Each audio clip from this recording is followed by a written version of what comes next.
خۆشەویستان ئیسلام ئاینی ئیسلام وەکو پێمان دەڵێ نوێش بخوێنن پێمان دەڵێ بە ڕۆژوو بن ئیسلامە کە پێمان دەڵێ خێر و خێرات بکەن ئیسلامە کە پێمان دەڵێ حەج و عومرە بکەن ئیسلام هەر ئەوەندە نییە چەند عیبادەتێکی کەم بێ و لە سنوورێکی دیاریکراودا بێ لە چەند کاتێکی دیاریکراوی تەمەندا بێ ئیسلام پێمان دەڵێ تۆ کەسێکی چالاک بە هەوڵ بدە بجوڵێ کار بکە پارە پەیدا بکە خۆش بژی پشوو بدە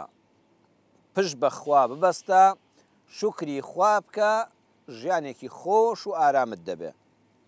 خوای پەروەردگار لە قورئانی پڕبەرەکەت و بەخششە لە سوورەتی ئەلقەسەس لە ئاەتی 73 دەفەرمێ ومن رحمته جعل لكم الليل والنهار لتسكنوا فيه ولتبتغوا من فضله ولعلكم تشكرون لرحمتي خواي پەروەردگارە بۆ ئێوە بەشێکە لە ڕەحمەتی خوا یعنی ئەمەی کە باسی دەکەین ئەمە ڕەحمەتی خوای پەروەردگارە کە بەخشیوێتی بە هەر یەکێک لە ئێمە بە مرۆڤایەتی بەگشتی ئەویش ئەوەیە جعل لكم الليل والنهار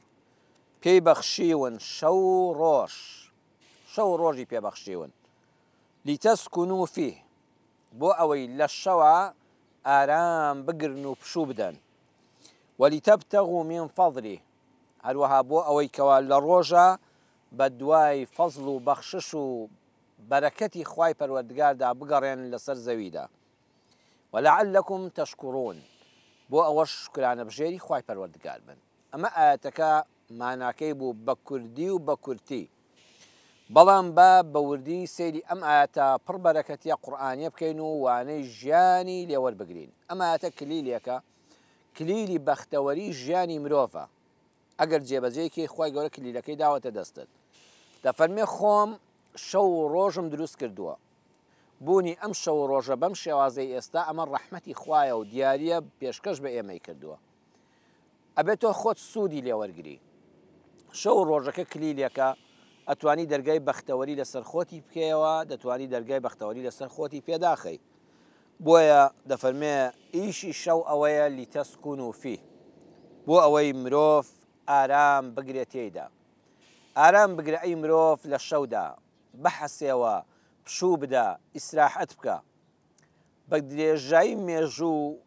شەو بۆ ئیسراحەت بووە مەگەر بۆ کەسانێک کە پیشەکەیان وا بخوازێ لە شەودا بە ئاگا بن کە ئەوانە لە چاو زۆرینەی خەڵکەوە بە دڵنیاییەوە زۆر کەمن ولتبتغوا من فضله لە ڕۆژە مەخەوە لە ڕۆژە پشوو مەدە لە ڕۆژە پاڵ مەدەوە بەڵکو بەدووی فەزڵ و ڕەحمەتی خوای پەروەردگاردا بگەڕێ کەواتە کلیلی بەختەوەری ژیان ئەوەیە شەو بۆ پشودان بەکاربێنی ڕۆژیش بۆ هەوڵدان و کارکردن و جوڵان و بەدەستێنانی بژێوی حەڵاڵ و خۆشیان بەکاربێنی خوای گەورە فەرمووی من فەضلی ئەوە فەزلی خوای پەروەردگارە